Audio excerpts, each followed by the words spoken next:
Hoje é sexta-feira, dia 22 de janeiro de 2021, e faremos um estudo adicional do nosso tema principal da semana, que foi o caminho difícil. Você está no canal Eu Estudo a Lição com o pastor Samuel Camilo.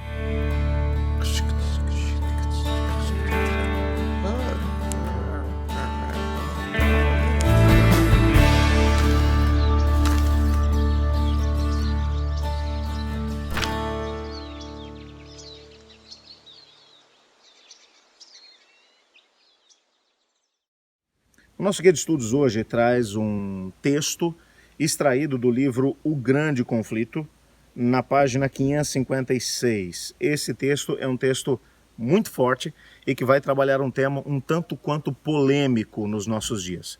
Eu gostaria de ler esse texto para podermos conversar um pouco sobre ele. Entretanto, antes de poder ler esse texto, eu quero só te contextualizar para que você entenda um pouco daquilo que foi o contexto do estudo dessa semana, para que esse texto seja encaixado dentro dele.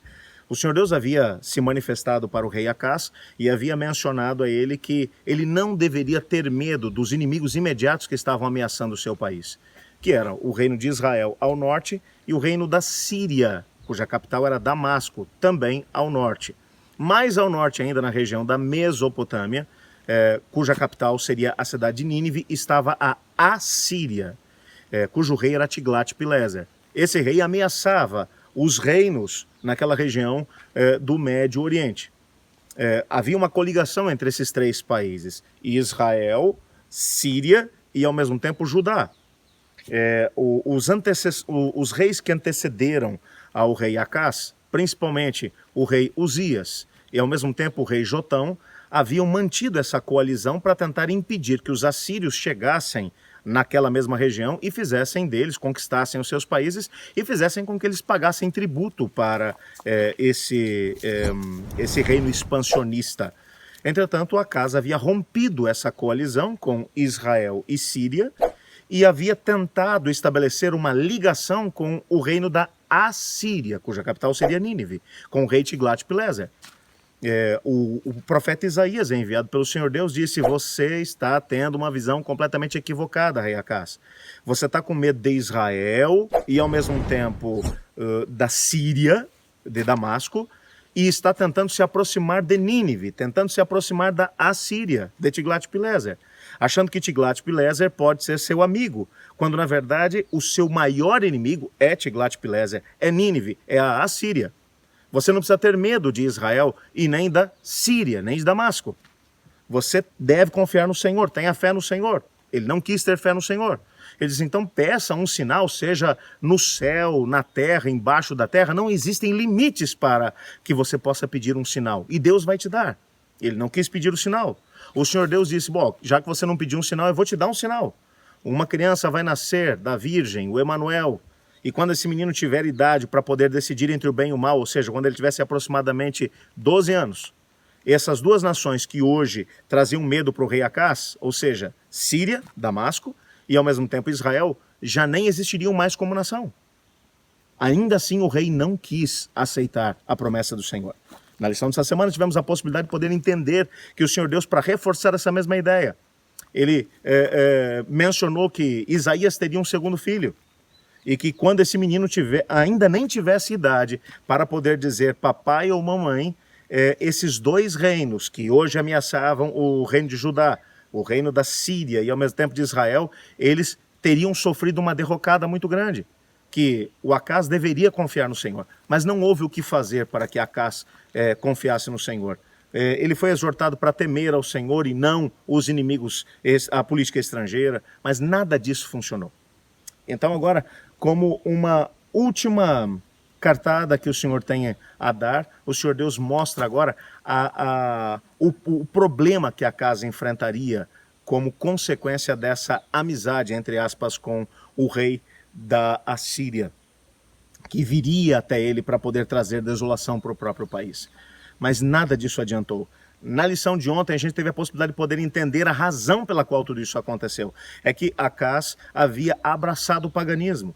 Ele havia, de uma maneira muito, mas muito intensa, adorado a todas as divindades pagãs dali de Canaã. Ele havia até mesmo queimado os próprios filhos em holocaustos a deuses pagãos, provavelmente a Moloque, mas havia adorado também a Baal, Asterote e outros deuses, Camus e outros deuses mais. Nós não sabemos exatamente quantos, mas ele foi um dos piores reis de Judá. Sem sombra de dúvida, o paganismo havia tomado conta do seu próprio reino. E é nesse contexto que Ellen White vai trazer esse texto falando sobre o perigo do ocultismo dentro da experiência das pessoas. Olha o que ela vai dizer. Passo a ler agora o texto, repito, O Grande Conflito, página 556. Nos dias dos hebreus havia uma classe de pessoas que, assim como os espíritas de hoje, diziam manter comunicação com os mortos, mas a Bíblia declara que esses espíritos familiares, como eram chamados os visitantes de outros mundos, eram espíritos de demônios. O contato com os espíritos familiares foi denunciado como uma abominação ao Senhor e foi solenemente proibido sob pena de morte. O próprio nome feitiçaria é desprezado hoje. A ideia de que os seres humanos podem estabelecer comunicação com os espíritos maus é considerada uma lenda da Idade Média. Porém, o espiritismo, esse grande engano que conta com centenas de milhares ou milhões de adeptos, que entrou nos centros científicos, invadiu igrejas e foi aceito nas corporações legislativas e mesmo nas cortes reais, é nada menos que o reaparecimento sob novo disfarce da feitiçaria condenada e proibida na antiguidade. Ellen White vai mencionar aqui um dos grandes problemas que fez com que, inclusive, a terra de Canaã fosse destruída. Os cananeus receberam a pena de morte por parte de Deus. Deus disse aos israelitas, destruam completamente essas nações que tomaram conta dessa região. Por quê? Porque, entre outras coisas, o paganismo tem como base a ideia de que a alma do ser humano é imortal. E que se ela é imortal, ela mantém a sua consciência mesmo depois da morte. Não há engano maior do que esse, porque se a alma do ser humano é imortal, ele não depende de Deus para poder sobreviver. Quando, na verdade, nós olhamos para o livro de Gênesis, nós percebemos nitidamente que essa ideia de uma alma imortal, ela não é válida. O Senhor Deus disse a Adão e Eva, no dia em que vocês comerem da árvore do conhecimento do bem e do mal, certamente vocês vão morrer. E o diabo apareceu para eles através da serpente e disse, certamente não morrerás. Mas é interessante que logo depois que o pecado entrou no nosso planeta, o Senhor Deus expulsou Adão e Eva do Jardim do Éden e colocou um anjo para poder guardar o caminho da árvore da vida para que o homem não comesse da árvore e vivesse para sempre em pecado. É nessa perspectiva que quando entendemos a mensagem de Deus o salário do pecado é morte. O diabo vai dizer, não, você não vai morrer. Você vai continuar vivendo. Mesmo que seja em outra dimensão, de outro jeito, de outra maneira. O Senhor Deus, portanto, olha para você e para mim, e Ele te chama a poder viver uma experiência de fortaleza com Ele, uma experiência na qual o Senhor Deus vai ter a primazia na nossa vida. Nós precisamos nos lembrar que nos últimos dias, de maneira muito especial, o diabo estará trabalhando para poder enganar as pessoas através da ideia de que a alma do ser humano é imortal. Nós temos que estar firmemente alicerçados no Senhor, lembrando que vida eterna e imortalidade é um presente que Deus dará à humanidade depois que o Senhor Jesus aqui voltar e ao mesmo tempo somente para aqueles que aceitarem o doador da vida, o único que é a fonte da vida, o único que possui imortalidade, que é o Senhor Deus. Eu gostaria de orar junto contigo nesse momento, pedindo ao Senhor Deus para que nos livre desses males que hoje em dia tem tomado uma roupagem pós-moderna e tem conseguido ter acesso às nossas casas através de filmes, séries, telenovelas e etc. e tal. E com isso não estou falando mal de nenhum desses elementos.